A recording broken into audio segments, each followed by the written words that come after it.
Okay, तो हम लोग ज़रा डिस्कशन कर रहे थे फर्टिलाइज़र इंडस्ट्री के बारे में। और हमने फर्टिलाइज़र इंडस्ट्री की कुछ मेन चीज़ें डिस्कस कर ली थी कि फर्टिलाइज़र इंडस्ट्री कहाँ कहाँ पर लोकेटेड है पाकिस्तान में। ठीक है। और उसके साथ साथ main raw materials, main outputs fertiliser industry के, ये हमने डिस्कस कर लिए थे। ठीक है, इसका ओके, मैं इंशाल्लाह भेज दूंगा। ओके, चलो अब हम ज़रा आगे बढ़ते हैं और फर्टिलाइज़र इंडस्ट्री को फर्दर लेके चलते हैं कि फर्टिलाइजर इंडस्ट्री में एग्जामिनर हमसे और क्या क्या चीज़ें पूछता है। तो उसको हम ज़रा डिस्कस करते हैं।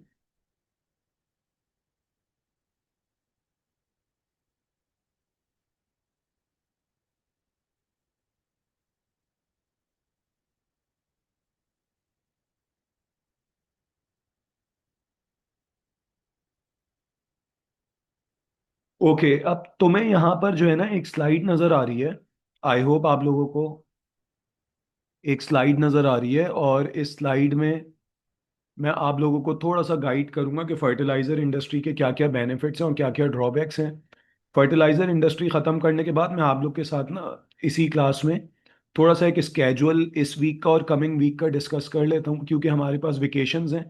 तो मैं चाह रहा था इसमें आप लोग की कुछ एक्स्ट्रा क्लासेस रख दी जाएं, जिसमें आपके ज्योग्राफी के अप्रोक्सीमेटली इंडस्ट्रीज के चैप्टर के साथ साथ पॉपुलेशन और फिशिंग का चैप्टर भी मैं करवा दूं। ठीक है, तीन आपके चैप्टर्स ये हो जाएंगे, और इसी तरीके से हिस्ट्री की हमारी टाइमलाइन थोड़ा हम लोग उसको भी आगे स्ट्रेच करें। ठीक है, तो इंशाल्लाह मैं आप लोग के साथ अभी डिस्कस करता हूँ। थोड़ी सी देर के लिए क्लास पे कंसंट्रेट कर लो, हम लोग फिर ये बातें डिस्कस करते हैं। Now what are the advantages of fertiliser industry for Pakistan economy.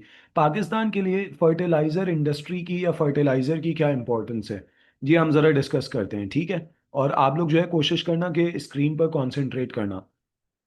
पहली चीज, सर फर्टिलाइजर की वजह से क्रॉप्स की प्रोडक्टिविटी इंक्रीज होती है, क्रॉप्स का आउटपुट इंक्रीज होता है, और उसकी वजह से फार्मर्स की इनकम इंक्रीज होती है।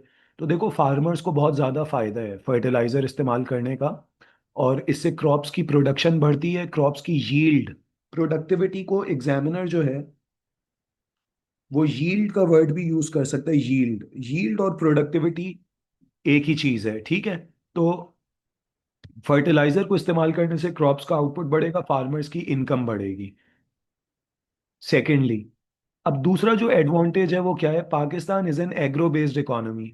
ये तो हम सबको पता है कि पाकिस्तान जो है वो एग्रेरियन स्टेट है, एग्रीकल्चर बेस्ड इकोनॉमी है। हमारी दो बड़ी इंडस्ट्रीज हैं, ये हम पहले भी डिस्कस कर चुके हैं, टेक्सटाइल और शुगर। और तुम्हें पता है ये दोनों इंडस्ट्रीज जो है एग्रीकल्चर पे डिपेंड करती हैं। तो पाकिस्तान की जो इकोनॉमी है वो एग्रीकल्चर पे डिपेंड कर रही है। Therefore to increase soil fertility and crops production fertilisers are needed.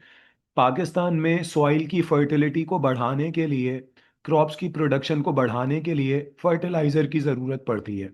दो फायदे हो गए। थर्ड एडवांटेज पर आते हैं, और देखो ये रिलेटेबल हैं, ये चीज़ें तुम लोग को खुद भी पता है। बस कभी कभार क्या होता है कि हम लोग थोड़ा सा अपना माइंड इस्तेमाल नहीं करते, लेकिन ये चीज़ें हम लोग को पता होती हैं। कैसे? Pakistan population is rapidly expanding. हम सबको पता है कि पाकिस्तान की पॉपुलेशन बढ़ रही है। इस वक्त Pakistan is the fifth most populous country of the world. हम लोग दुनिया के पांचवें बड़े मुल्क हैं। India is on top, China is second, USA third पे है, फोर्थ पे इंडोनेशिया है, फिफ्थ पे पाकिस्तान है। और हमारी पॉपुलेशन जो है वो एक्सपेंड कर रही है। सही है। इसका मतलब क्या हुआ कि पाकिस्तान में फूड रिक्वायरमेंट्स ज्यादा हो रही हैं या कम हो रही हैं? फूड रिक्वायरमेंट्स, हमारी पॉपुलेशन की फूड रिक्वायरमेंट्स क्या हो रही हैं? बढ़ रही हैं। तो भाई फूड रिक्वायरमेंट जब बढ़ रही हैं तो हमें उसके लिए ज़्यादा क्रॉप्स ग्रो करनी है। हमें ज़्यादा wheat, rice, sugar cane, pulses, fruits, vegetables, ये सारी चीज़ें ग्रो करनी है। तो इसके लिए हम क्या इस्तेमाल करेंगे? क्रॉप्स के आउटपुट को बढ़ाने के लिए हम क्या इस्तेमाल करेंगे? फर्टिलाइजर यूज करेंगे। ठीक है, तो वो तुम्हें क्या बता रहे हैं, Pakistan population is rapidly expanding, therefore to cater the food requirements of the population fertilisers are needed to increase crops yield and food production. इससे फूड प्रोडक्शन क्या हो रही है? बढ़ रही है। हमारे क्रॉप्स का आउटपुट बढ़ रहा है, पाकिस्तान के लोगों की फूड रिक्वायरमेंट्स पूरा हो रही हैं। अच्छा, उसके बाद पाकिस्तान में क्या सिर्फ ह्यूमंस की पॉपुलेशन बढ़ रही है या एनिमल्स की पॉपुलेशन भी बढ़ रही है? मैं लाइव स्टॉक एनिमल्स की बात कर रहा हूँ, काउ, गोट, शीप, इनकी बात करूं, इनकी भी, इनकी क्यों बढ़ रही है पॉपुलेशन, क्या वजह है? इनकी पॉपुलेशन क्यों बढ़ रही है? सर इनकी फार्मिंग ज्यादा हो रही है, क्योंकि जाहिर सी बात है, मीट पाकिस्तान में खाया जाता है। पाकिस्तान में भाई मीट खाया जाता है ना, इधर गोश्त खाया जाता है, इजंट इट? एक हमारा मेन फूड है। सही है, बात समझ में आ रही है? बेटा ये ट्रांस ह्यूमंस और ये सारी चीजें तो फिर भी कम होती जा रही हैं, लेकिन इसकी फार्मिंग हो रही है ना, लाइव स्टॉक फार्मिंग हो रही है, क्योंकि हमें अपनी पॉपुलेशन के लिए फूड ग्रो करना है। तो अब उसके लिए जो ये लाइव स्टॉक एनिमल्स हैं, लाइव स्टॉक एनिमल्स में गोट हो गया, शीप हो गया, काऊ, कैमल, ठीक है, बफलो, ये जितने एनिमल्स हैं इनकी फार्मिंग हो रही है, तो इनकी पॉपुलेशन भी बढ़ रही है। क्या इनके लिए भी हमें फूड चाहिए या नहीं चाहिए? क्या एनिमल्स के लिए हमें फूड चाहिए? बकरीद में जब घर में एनिमल्स आते हैं तो उनके लिए फूड चाहिए, बिल्कुल चाहिए। तो उनके लिए भी हमें क्रॉप्स ग्रो करनी है, एनिमल्स के फॉडर के लिए भी हमें क्रॉप्स ग्रो करनी है और ज्यादा क्रॉप्स ग्रो करनी है। तो तुम्हें यहाँ पे क्या बता रहे हैं, बिल्कुल, use of fertiliser also increases production of fodder for animals, therefore increasing livestock. तो फर्टिलाइजर की वजह से एनिमल्स के लिए फूड प्रोडक्शन बढ़ रही है, जिसकी वजह से पाकिस्तान की जो लाइव स्टॉक इंडस्ट्री है, फार्मिंग है, वो भी आगे जा रही है, ठीक है। अच्छा, उसके बाद पाकिस्तान में सर फर्टिलाइजर इंडस्ट्री क्यों इतना आगे है? हमारे यहाँ क्यों fertiliser industry one of the largest industries है? तो अब हम नेक्स्ट पॉइंट देखते हैं।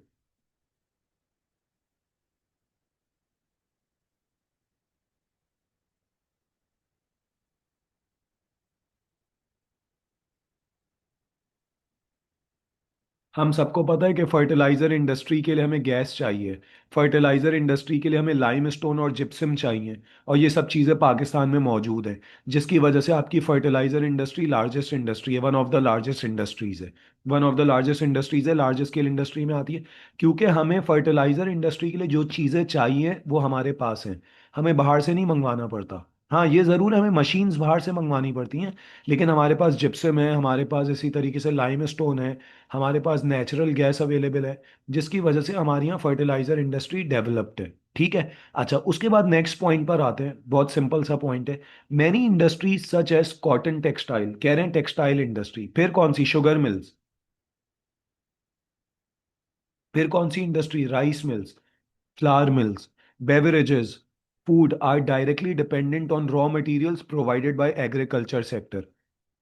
कह रहे हैं textile industry, sugar industry, rice mills, flour mills, beverages, beverages क्या होते हैं जहां पे जूसेस बन रहे हैं, food industry are directly dependent on raw materials provided by agriculture sector. ये सारी इंडस्ट्रीज डिपेंडेंट है एग्रीकल्चर पे। भाई बेवरेजेस के लिए तुम्हें फ्रूट्स चाहिए, फ्लावर मिल्स के लिए तुम्हें वीट चाहिए, राइस मिल्स के लिए तुम्हें राइस चाहिए, शुगर इंडस्ट्री के लिए तुम्हें शुगर केन चाहिए, टेक्सटाइल इंडस्ट्री के लिए तुम्हें कॉटन चाहिए। ये सारी इंडस्ट्रीज डिपेंड कर रही हैं किस पे, एग्रीकल्चर। और एग्रीकल्चर किस पे डिपेंड कर रहा है? एग्रीकल्चर किस पे डिपेंड कर रहा है? क्रॉप्स की प्रोडक्शन बढ़ाने के लिए फर्टिलाइजर पे डिपेंड कर रहा है, ठीक है। तो ये तुम्हें यहाँ पे क्या बता रहे हैं, many industry such as textile, sugar, rice mills, flour mills, beverages are directly dependent on the raw materials provided by agriculture sector. Therefore, to increase raw material supplies to these industries, fertilizers are needed. In industries को ज्यादा raw material चाहिए, इसका मतलब है तुम्हें ज्यादा crops grow करनी है, ज्यादा क्रॉप्स ग्रो करने के लिए तुम्हें फर्टिलाइजर्स का इस्तेमाल करना है, इजंट इट, है ना? अच्छा, उसके साथ साथ तुम सबको ये बात भी पता है कि पाकिस्तान बहुत सारी क्रॉप्स और उनसे रिलेटेड प्रोडक्ट्स को एक्सपोर्ट करते हैं, हम टेक्सटाइल की एक्सपोर्ट करते हैं, ऐसा ही है ना? हम शुगर एक्सपोर्ट करते हैं, हम मीट मीट एक्सपोर्ट करते हैं। बेटा फर्टिलाइजर्स इंपोर्ट भी होते हैं, लेकिन हमारी बहुत सारी डिमांड लोकल फर्टिलाइजर से भी पूरी होती है, क्योंकि जो इंपोर्टेड फर्टिलाइजर है ना वो बहुत एक्सपेंसिव है। तो हमारी जो लोकल फर्टिलाइजर इंडस्ट्री है ना, वो हमारी नीड्स को बहुत हद तक पूरा करती है, लेकिन अगेन हम लोग फर्टिलाइजर्स की इंपोर्ट भी करते हैं। सही है। अच्छा, आगे बढ़ते हैं। अब जरा इस बात को आपने समझना है, पाकिस्तान की जो सबसे बड़ी एक्सपोर्ट है वो है टेक्सटाइल, फिर हमारी शुगर, हम शुगर भी एक्सपोर्ट करते हैं, हम लेदर एक्सपोर्ट करते हैं, हम जूसेस ये एक्सपोर्ट करते हैं, इसी तरीके से हम फ्रोजन फूड मनोसल्वा, पीके, सबरोसो, ठीक है, आपके पास ये केएनएन्स, मल्टीपल आपके पास फ्रोजन फूड इंडस्ट्री है ना, ये हम एक्सपोर्ट करते हैं। अभी मैं सिर्फ इधर खाने पीने की बात कर रहा हूँ। हाँ, सूफी सूफी भी बना रहे फ्रोजन फूड, बिल्कुल सही है। तो हम ये चीज़ें एक्सपोर्ट करते हैं, और ये चीज़ें तुम्हें पता है कि डायरेक्टली डिपेंडेंट है एग्रीकल्चर पे। लेदर किससे मिलती है? एनिमल से। सही है। शुगर इंडस्ट्री, उसके लिए हमें शुगर केन चाहिए, जूसेस के लिए फ्रूट चाहिए, टेक्सटाइल के लिए कॉटन चाहिए, फ्रोजन फूड के लिए हमें एनिमल्स, लाइव स्टॉक। तो इसका मतलब ये होगा कि जब हम फर्टिलाइजर्स इस्तेमाल करते हैं तो हमारी क्रॉप्स की प्रोडक्शन ज़्यादा होती है, टेक्सटाइल इंडस्ट्री को ज़्यादा कॉटन मिलती है, शुगर इंडस्ट्री को ज़्यादा शुगर केन मिलता है, हमारे यहाँ लाइव स्टॉक के एनिमल्स की फार्मिंग ज़्यादा होती है, ज़्यादा फ्रूट्स ग्रो होते हैं। इससे हमारी एक्सपोर्ट्स बढ़ती हैं या कम होती हैं? बढ़ती हैं या कम होती हैं? जब हम लोग ज़्यादा क्रॉप्स प्रोड्यूस करेंगे तो हमारी एक्सपोर्ट्स बढ़ेंगी, हमारी टेक्सटाइल की एक्सपोर्ट्स बढ़ेंगी। सही है, हमारी जूसेस की एक्सपोर्ट्स बढ़ेंगी, फ्रोजन फूड की एक्सपोर्ट्स बढ़ेंगी, लेदर की एक्सपोर्ट्स बढ़ेंगी। तो पाकिस्तान इससे डॉलर्स कमाएगा। सही है। अच्छा, एक आखिरी बात, एडवांटेजेस से रिलेटेड। मेरा तुम लोगों से एक छोटा सा सवाल, और बहुत कॉमन सेंस का सवाल है। पाकिस्तान में agricultural land day by day बढ़ रहा है या कम हो रहा है? हमारा जो एग्रीकल्चरल लैंड है वो इंक्रीज हो रहा है या डिक्रीज हो रहा है? डिक्रीज हो रहा है। डिक्रीज हो रहा है। क्यों डिक्रीज हो रहा है? सर, कराची में आज से कोई 30-40 साल पहले, 50 साल पहले बहुत ज्यादा फार्मिंग होती थी कराची में। क्या कराची में अब उतनी फार्मिंग होती है? क्या कराची में आपको फार्मिंग नजर आती है अब? होती है अभी भी, लेकिन बहुत कम होती है। कराची में अब आपको बड़ी बड़ी एग्रीकल्चरल फील्ड्स क्यों नजर नहीं आती? बताओ मुझे। कराची में अब आपको एग्रीकल्चरल लैंड क्यों नजर नहीं आता? पार्क्स बन गए, रोड्स बन गए, आबादी बढ़ रही है, पॉपुलेशन बढ़ रही है, यहाँ पे फ्लैट्स बन गए, बिल्डिंग्स बन गई, शॉपिंग मॉल्स बन गए, है ना, इंडस्ट्रीज बन गई। तो आपका एग्रीकल्चरल लैंड कम होता जा रहा है with the every passing day. Hyderabad की एग्जाम्पल ले लो, सखर की एग्जाम्पल ले लो। आपके जो विलेजेस थे, अब वो भी सेमी अर्बन एरियाज में कन्वर्ट हो रहे हैं, सेमी अर्बन एरियाज। विलेजेस में भी डेवलपमेंट हो रही है, रोड्स बन रहे हैं, स्कूल्स बन रहे हैं, हॉस्पिटल्स बन रहे हैं। तो अब वो जो आपके पास एग्रीकल्चरल लैंड था ना, वो कम होता जा रहा है। इसका मतलब क्या हुआ? सर, एग्रीकल्चरल लैंड कम हो रहा है, लेकिन हमारी क्रॉप्स की डिमांड ज्यादा हो रही है या कम हो रही है? एग्रीकल्चरल लैंड तो कम हो रहा है। क्रॉप्स की डिमांड क्या हो रही है?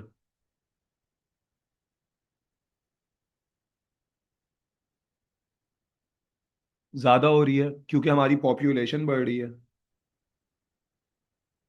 तो कम लैंड में ज्यादा क्रॉप्स ग्रो करने के लिए क्या इस्तेमाल करेंगे?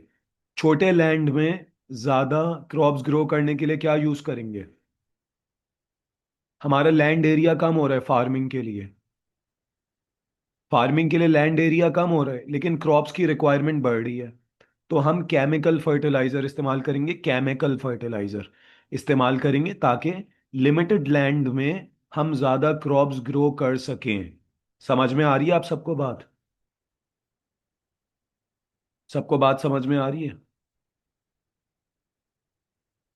बेटा, इसका मतलब ये नहीं है कि लैंड एरिया स्मॉल हो गया, इसका मतलब ये है कि ऑन एवरेज पहले हमारा लैंड एरिया ज्यादा था, अब लैंड एरिया कम हो गया है। हम इधर छोटे फार्मर की बात नहीं कर रहे हैं, हम सबसिस्टेंस फार्मिंग की बात नहीं कर रहे, हम कमर्शियल फार्मिंग की बात कर रहे हैं। ठीक है।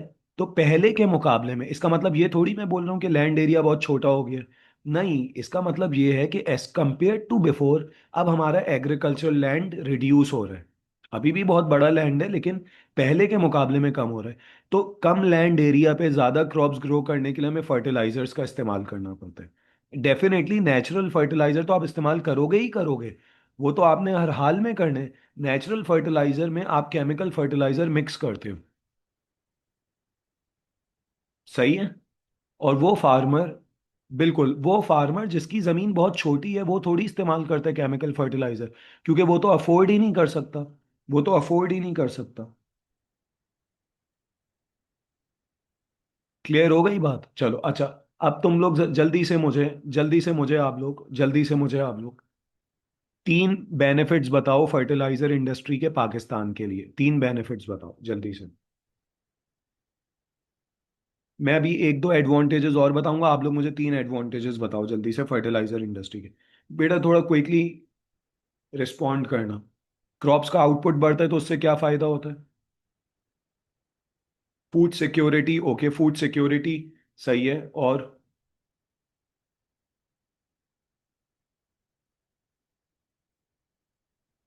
मोर एनिमल्स ठीक है, लेकिन ये तुम लोगों ने एक्सप्लेन करने होंगे। मोर एनिमल्स लिखोगे तो गलत हो जाएगा, बताओगे कैसे? एनिमल्स का फॉडर इंक्रीज होता है, क्रॉप्स इंक्रीज होती हैं तो उससे ज्यादा लाइव स्टॉक फार्मिंग होती है, एनिमल्स की पॉपुलेशन बढ़ती है। ओके।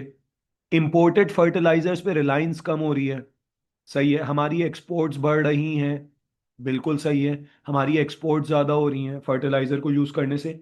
तो इसका मतलब क्या? अब देखो मैं बताऊं, बच्चों के साथ एक मसला है, मैंने पहले भी इस बात को डिस्कस किया था। बच्चे याद नहीं करते, चीजों को याद नहीं करते, याद नहीं करते। बेटा आप लोगों ने ना ये कुछ पॉइंट्स याद करने, मैं कब बोल रहा हूँ सारे याद करो, लेकिन मैं बोल रहा हूँ कम से कम तीन पॉइंट्स तो याद कर लो, वर्ड टू वर्ड याद कर लो। खास तौर पे उन बच्चों के लिए जरूरी है जिनकी इंग्लिश इतनी अच्छी नहीं है। 3 to 4 points word to word याद कर लो, ताकि तुम लोग को ना एग्जाम्स में कोई मसला ना हो। कुछ स्टूडेंट्स ऐसे होते हैं जिनकी इंग्लिश एक्सेप्शनल होती है, सो वो सुनते हैं बात और वो एक्सप्रेस कर देते हैं। कुछ बच्चों की इंग्लिश अच्छी नहीं होती, वो ये समझ के आते हैं एग्जाम्स में कि हम तो सही लिख के आए हैं, लेकिन फिर उनके मार्क्स कम आते हैं तो वो कहते हैं सर हमारा तो बी आ गया, हमने तो सारी वही बातें लिखी हैं। जरूर आपने वही बातें लिखी हैं, लेकिन आपने उसको किस तरीके से लिखा है ना? तो एग्जामिनर को आप समझा नहीं पाए अपनी बात क्योंकि आपकी इंग्लिश वीक थी। तो इस वजह से मैं कहता हूँ 2 से 3 से 4 पॉइंट्स याद कर लो वर्ड टू वर्ड, आसानी से याद हो जाएंगी, ठीक है। अच्छा, फर्टिलाइजर इंडस्ट्री के और भी बेनिफिट्स हैं। ये गवर्नमेंट को बहुत ज्यादा टैक्स पे करती है, सही है। हाँ, टेक्सटाइल इंडस्ट्री के लिए भी बेनिफिट्स हैं, वही वाला जो हमारे पास सिक्स्थ पॉइंट है वो है, बिल्कुल सही है। अच्छा, अब ये गवर्नमेंट को बहुत ज्यादा टैक्स पे करती है, ठीक है। तो ये सारी बातें आप लोग को पता होनी चाहिए ना। अब हम आगे बढ़ रहे हैं। फर्टिलाइजर इंडस्ट्री के डिसएडवांटेजेस क्या हैं, नुकसानात क्या हैं पाकिस्तान के लिए? बेटा टैक्स लीव कभी कभार मिल जाती है, वो गवर्नमेंट की पॉलिसी पे डिपेंड करता है, सब्सिडीज मिल जाती हैं।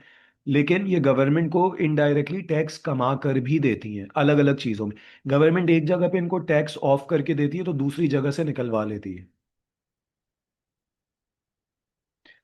चलो अब जरा तुम लोग जल्दी से ये डिसएडवांटेजेस गो थ्रू करो फर्टिलाइजर इंडस्ट्री के, जल्दी से खुद पढ़ो और फिर हम लोग आगे इसको डिस्कस करें। पहले खुद पढ़ो।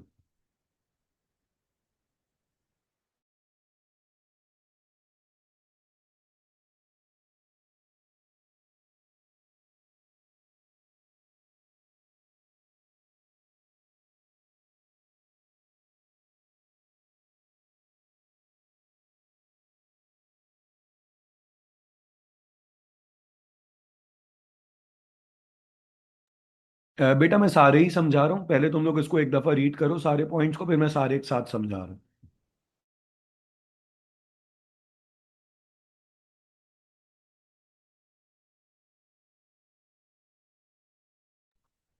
चलो ओके, जरा फर्टिलाइजर इंडस्ट्री के डिसएडवांटेजेस पर आते हैं। यार फर्टिलाइजर इंडस्ट्री को बनाने के लिए हमें लैंड एरिया छोटा चाहिए या बड़ा चाहिए?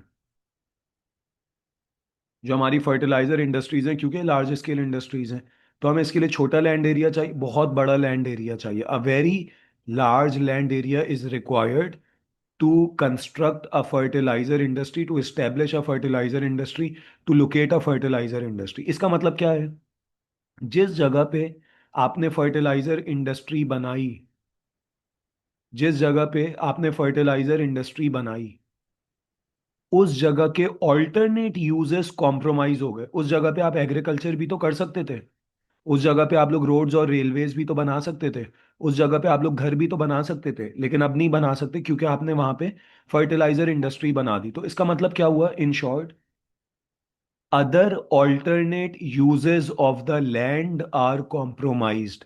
जो जमीन के दूसरे ऑल्टरनेट यूजेस थे वो कॉम्प्रोमाइज हो गए, सही है, जब आपने वहां पे फर्टिलाइजर इंडस्ट्री बना दी। दूसरी बात, फर्टिलाइजर इंडस्ट्री के लिए बहुत बड़ा लैंड एरिया चाहिए, वहां पे फॉरेस्ट था, फॉरेस्ट को क्या करना पड़ेगा, जल्दी से बताओ।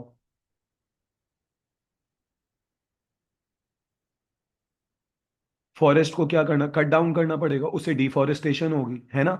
और एनिमल्स का हैबिटेट डिस्ट्रॉय होगा, क्योंकि फर्टिलाइजर के लिए बहुत बड़ा स्पेस चाहिए। तो वहां पे जो दरख्त होंगे सबको काटना पड़ेगा, उसकी वजह से डिफॉरेस्टेशन होगी। तीसरी बात, फर्टिलाइजर इंडस्ट्री में आपको पता है मिनरल्स चाहिए, कौन से? लाइमस्टोन, जिप्सम, अमोनिया, सल्फर, ये आपको मिनरल्स चाहिए। ये मिनरल्स हैवी होते हैं या लाइट होते हैं? इनका वेट हैवी होता है या लाइट होता है? हैवी होता है। जब आप इनको ट्रक्स में ट्रांसपोर्ट करोगे तो उससे रोड्स क्या होंगे?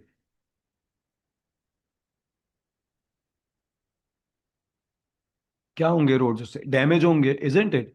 अब्दुल्ला, आ गई तुम्हें बात समझ में?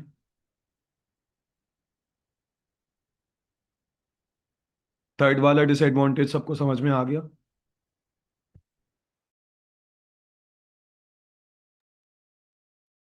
ओके, चलो अब हम जरा आते हैं फोर्थ डिसएडवांटेज पे, और इसको हम जरा समझने की कोशिश करते हैं। फर्टिलाइजर को हम लोग क्रॉप्स में यूज करते हैं ना, क्रॉप्स में देखो, अब समझना, एक एग्जांपल देखना।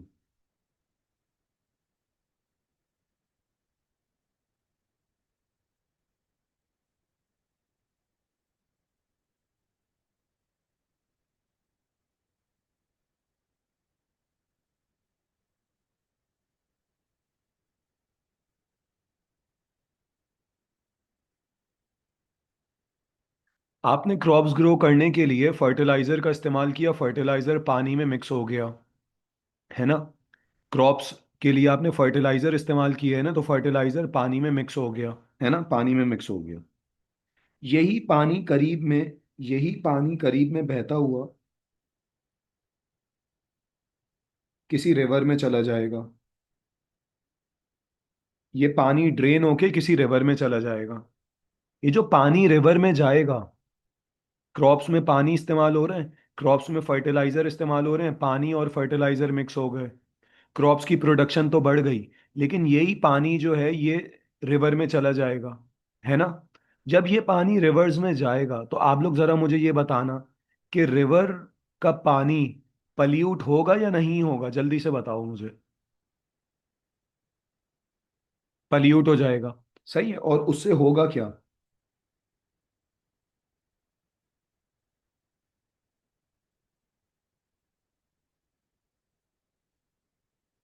स्टमक डिजीजेज हो जाएंगी, लिवर कैंसर हो सकता है, ठीक है।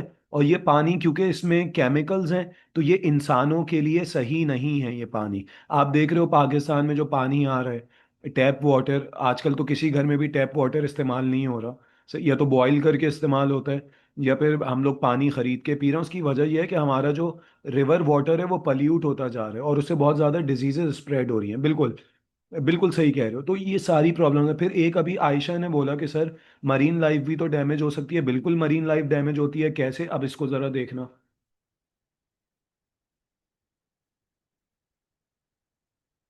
जब ये पानी जो है फर्टिलाइजर इंडस्ट्री का वेस्ट, जब ये रिवर्स में जाता है और सी में जाता है, तो फर्टिलाइजर के अंदर नाइट्रोजन यूज होती है। और नाइट्रोजन वाटर में ऑक्सीजन को कम करती है, ज्यादा करती है? फर्टिलाइजर को प्रोड्यूस करने के लिए नाइट्रोजन यूज होती है। नाइट्रोजन ऑक्सीजन को कम कर देती है, पानी के अंदर ऑक्सीजन कम हो जाती है। जब पानी के अंदर ऑक्सीजन कम होती है तो उससे मरीन लाइफ क्या होती है? डैमेज होती है, फिश डाई, मछलियां मर जाती हैं, ठीक है। तो उससे हमारी मरीन लाइफ भी डैमेज होती है, ठीक है। और इसी तरीके से तुम्हें और पॉइंट्स यहाँ पे बता रहे हैं कि फर्टिलाइजर को यूज करने से ग्रीन हाउस गैसेस रिलीज होती हैं, जिससे इन्वायरमेंट के ऊपर और ह्यूमन हेल्थ के ऊपर नेगेटिव इफेक्ट्स आते हैं। तो ये तुम्हें कुछ डिसएडवांटेजेस फर्टिलाइजर इंडस्ट्री के याद होने चाहिए, ठीक है। यहां तक बात समझ में आ रही है आप लोगों को? जल्दी से मुझे बता दो। अच्छा, तुम लोग जरा मुझे बताओगे कि हमने कितनी लार्ज स्केल इंडस्ट्रीज डिस्कस कर ली हैं अभी तक? चार? कौन कौन सी? कौन कौन सी? Cement, okay, textile, okay, sugar, सही है, और फर्टिलाइजर।